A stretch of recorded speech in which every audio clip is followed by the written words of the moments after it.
किया है। वो जो 7 निश्चय जिसको नीतीश कुमार लेकर के 2015 से चल रहे थे, कहीं ना कहीं उसको समाप्त किया गया है और एक नया 1 करोड़ लोगों को रोजगार, महिलाओं को नहीं। देखिए, जो लोग सत्ता में बैठे हुए हैं पिछले 15-20 सालों में, उनको बिहार की जनता ने कई बार अवसर दिया। वो घोषणा पत्र और संकल्प पत्र में क्या लिखते हैं उसका कोई बहुत महत्व नहीं है, क्योंकि जनता ये भी देख रही है कि इनके ये तो हर बार यही कहते हैं, एक नया घोषणा पत्र बनाते हैं, नए तरह की घोषणा करते हैं, करना उनको कुछ नहीं, करना उनको वही है जो पहले से कर रहे हैं।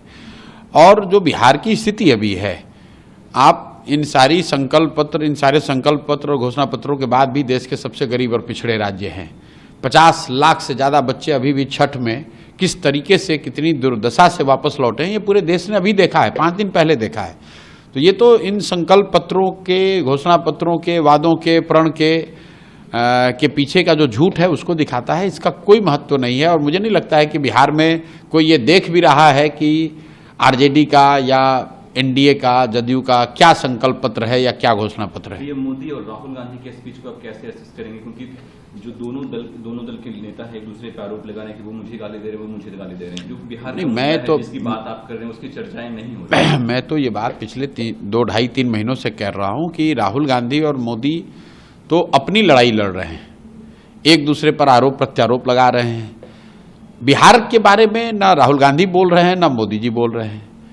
राहुल गांधी ने ये कहा कि उनके पिताजी ने 1989 में जो 50,000 करोड़ के पैकेज की घोषणा की, उसके बाद 15 साल केंद्र में कांग्रेस गठबंधन की सरकार रही, उन्होंने बिहार के लिए क्या किया। वही बात मोदी जी 15 साल से प्रधानमंत्री हैं। बिहार के सुधार के लिए, बिहार में रोजगार के लिए, बिहार में पलायन रोकने के लिए, बिहार में बाढ़ की स्थिति को सुधारने के लिए मोदी जी ने क्या किया? कुछ नहीं किया है।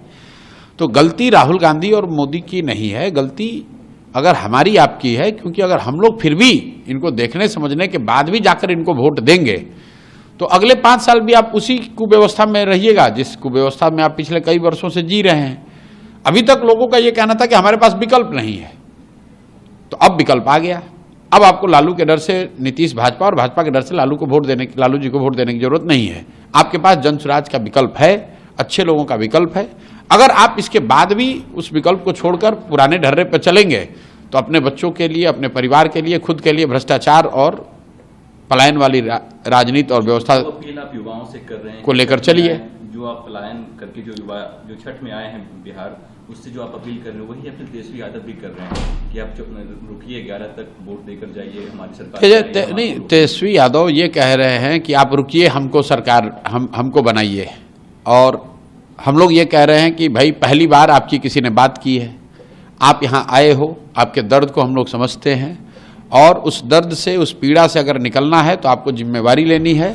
और सिर्फ प्रशांत किशोर के कहने से नहीं होगा, घर घर में जब ये बच्चे खड़े होंगे और ये तय करेंगे कि अब किसी भी हालत में बिहार से पलायन नहीं होना चाहिए, तो उसके लिए एकमात्र व्यवस्था है स्कूल का बस्ता, जनसुराज। जो रास्ता हम लोगों ने बताया है वो एकमात्र प्रमाणिक रास्ता है कि इस तरीके से बिहार में पलायन रुक सकता है।